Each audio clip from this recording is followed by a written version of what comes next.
think we have a question for you, Virginia. Emily Rose out of Santa Monica.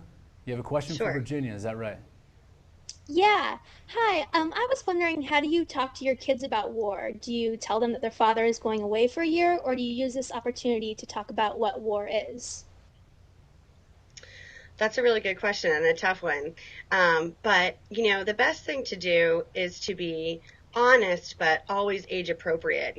As much research as you can do as a parent on what is appropriate for your age child to be able to handle and to hear about what's going on in the war is really important. But, having open communication with your child, I mean, they're going to find out that dad is, in Iraq or Afghanistan. It's typically not kept from them that, well, we don't have any idea where he is. They know that he's in Iraq. In all our school programs, the kids are well aware of what's happening.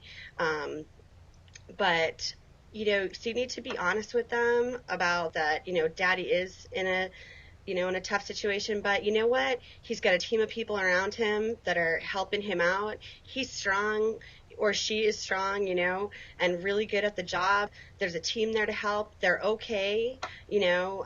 keeping that communication going. We're hearing from dad or mom all the time, and we know that they're okay. No, And keep away from the news. Keep away from the news.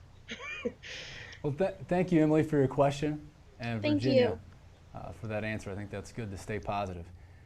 Another question for you: What can people in surrounding communities, civilian communities, and military communities do to help families in this situation?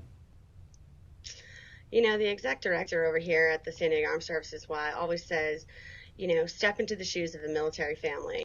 Really, like, take the time to feel that kind of empathy of what these families might be going through and let that motivate you to do something to help them.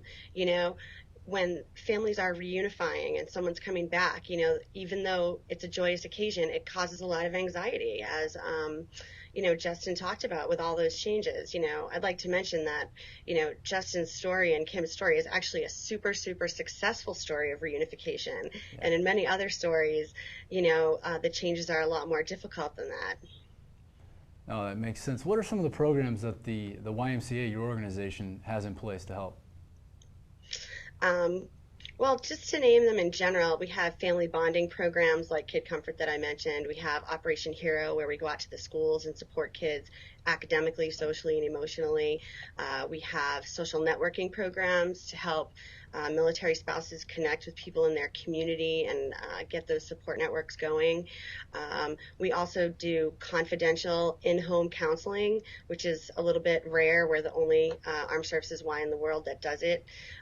So, you can be assured that the information you share is not kind of going to get back to the command, that it's private, that you're having some problems. Well, that's Also, good. yeah, That's good. yeah. Well, thank you for your time here today, Virginia, and Thank you. thank you for the things you do to help our armed services members. Hopefully, we can have you back here on the show. It sounds like you've got a whole depth of knowledge that people can benefit from. Thank you. It's absolutely a pleasure, and thanks for what you're doing. All right, take care. Take care. And just like Virginia said, there is a plethora of programs out there. It's a matter of putting yourself in touch with them. And that's why we have the Solutions tab on our website. So be sure to check that out. And while you're on the website, sign up for our updates, which will allow you to get video clips weekly of things that are coming up in upcoming shows. Now, before we get out of here today, we want to be sure to share a clip with you from the next episode, kind of a different reality that service members might face coming home. It is called Heroes Welcome. And here's the clip now.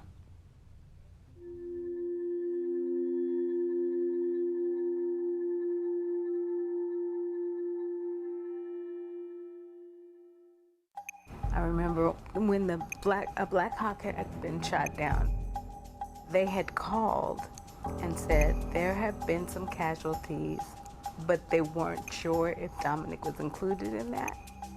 I was talking to him and he said to me, "Yeah, Mom, they were coming to get me."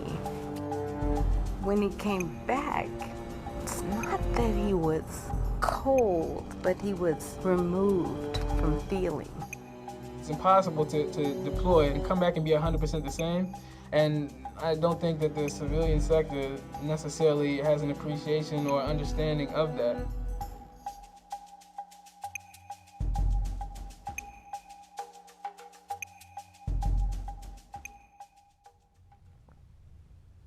Thanks for being a part of the show this week. And if you think the stories we tell here and the things that are discussed are important enough to deserve a wider audience, be sure to forward these on to your local media. That's radio stations, TV stations, local cable access channels. Get it out there and help us spread the awareness. And if you do this and you do take action, be sure to send us an email and let us know about it.